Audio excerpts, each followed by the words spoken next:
Oi pessoal, eu sou a Prof. Jaque, o Everton está do outro lado da câmera e bem-vindos ao canal que tem Química.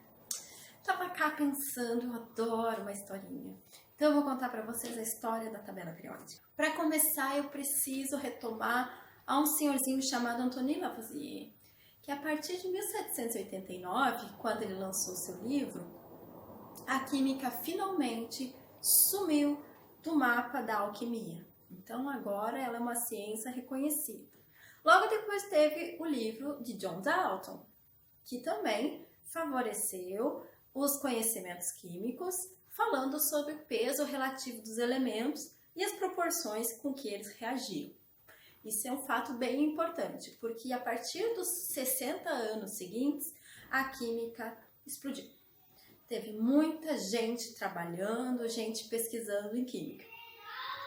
E uma das características que aconteceram durante essa época foi uma pseudo-organização, uma organização assim bem rudimentar sobre os elementos. Então a primeira coisa que eles pensaram que eles podiam organizar foram as tríades. As tríades, o que é uma tríade? É um conjunto de 3 elementos que eles tinham características semelhantes. Características quais são? Características físicas e características químicas. Bom, vamos lá. Então, as 2 tríades mais simples que foram fáceis, muito fáceis de organizar. A tríade do lítio, do sódio e do potássio, porque eles eram metais moles, fáceis de ser moldáveis, eram uma espécie de massinha e reagiam fortemente com água. Pá! Outra tríade que era fácil de identificar era a tríade do flúor, do cloro e do bromo. Gases corrosivos que reagiam com qualquer coisa que aparecia. Era uma tristeza trabalhar com eles. Muita gente sucumbiu trabalhando com eles. Muito bem. Então, dentro desses 60 anos, o que aconteceu? Os elementos eram organizados de 2 formas. De acordo com seus pesos atômicos, ou então pelas suas características químicas. Então agora aparece em 1860, aparece um personagem maravilhoso. Um cara cabeludo, barbudo, russo e ainda era conhecido por só ir no barbeiro uma vez por ano. Então ele era super gato. Ele é conhecido como Dmitri Mendeleev.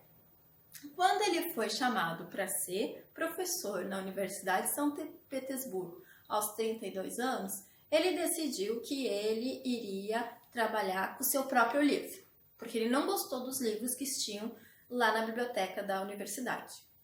Aí, só que ele tinha um grande problema: como organizar o seu livro? Então, ele, que já era uma pessoa bem conhecida por trabalhar muito tempo no laboratório, ele sabia como os elementos reagiam, eles sabiam como eles cheiravam e, se bobear, sabia até o gosto desses elementos. Então ele era uma pessoa muito experiente com reações químicas.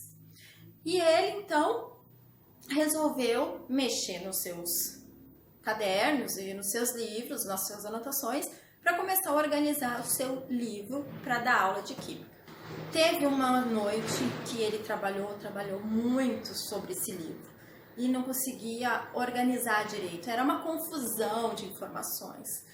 E ele caiu exausto em cima dos seus cadernos. Diz a história que ele acordou e teve uma brilhante ideia. Pegou cartões e escreveu o nome dos elementos em cada cartão. E foi brincar com aqueles cartões e, de uma maneira quase mágica, ele organizou 12 elementos de uma maneira periódica, de uma maneira, o peso atômico como fator de organização entre aqueles elementos. Ele teve uma grande sacada, ele pensou assim: vou pegar o resto dos elementos, que na época se conhecia uns 62, 63 elementos, e começou a brincar de um jogo chamado Paciência Química. Então, ele demorou 3 anos apenas jogando esse joguinho, mas ele conseguiu. Organizou a tabela periódica, que o Everton vai colocar aqui embaixo para vocês, ou aqui, não sei onde é que ele vai botar. Muito bem. Então, em 1869, ele lançou a tabela periódica dele. Só que nessa época eram conhecidos apenas 62. Naturalmente, a gente tem 92.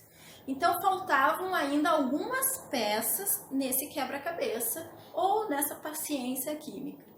A grande sacada do Mendeleev foi deixar espaços vazios naquele joguinho, porque ele disse que esses elementos ainda seriam descobertos. Ele inclusive incentivava, dizia assim, que os geólogos deviam encontrar esses elementos nas minas perdidas pelo mundo. Isso foi um grande legado do Mendeleev. E durante os 40 anos seguintes, muitos geólogos encontraram muitos elementos e foram acrescentando, inclusive acrescentando novos elementos que foram encontrados, inclusive que logo depois da tabela periódica foi encontrado galho, e assim foram encontrados outros elementos. Então, durante 40 anos foram acrescentados novos elementos, criou-se a coluna dos gases nobres e tudo mais. Como era muito elemento, eles pensaram assim, bom, vamos numerar eles. Esse é o número 1, esse é o número 2, esse é o número 3, esse é o número 4, que eles chamaram de número atômico. Só que na época não tinham nem ideia se isso tinha alguma relação com o átomo em si. Então, temos agora um novo personagem. Esse personagem é um jovem chamado Moseley. Ele trabalhava com o professor Rutherford, aquele mesmo que gostava de bombardear partículas alfa nas lâminas de ouro. Ele trabalhava com feixe de elétrons, então ele bombardeava os átomos com feixe de elétrons. E quando bombardeava, ele detectava raios X. Então o que Moseley fez? Ele pegou aqueles dados de comprimento de raio X e comparou com o número de prótons que tinha dentro do núcleo, coisa que o seu chefinho já tinha descoberto. E outra coisa genial que aconteceu foi que ele encontrou a relação entre o comprimento de onda do raio-x, o número de prótons no núcleo e o número atômico, que ninguém tinha ideia do que era. Então, quem finalmente descobriu a relação do número atômico com o número de prótons foi quem? Jovem Moseley. Então ele estava tão feliz com essa ideia, publicou em 1913 e 2 anos depois ele se alistou na Primeira Guerra Mundial e não foi muito feliz, foi tombado em batalha e assim terminamos a triste história de Moseley e o fim, grande enigma da tabela periódica.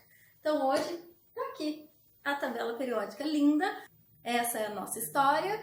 Obrigada pela vossa audiência. Peço que se inscreva no nosso canal, deixe seu joinha, compartilhe com seus amigos e até a próxima.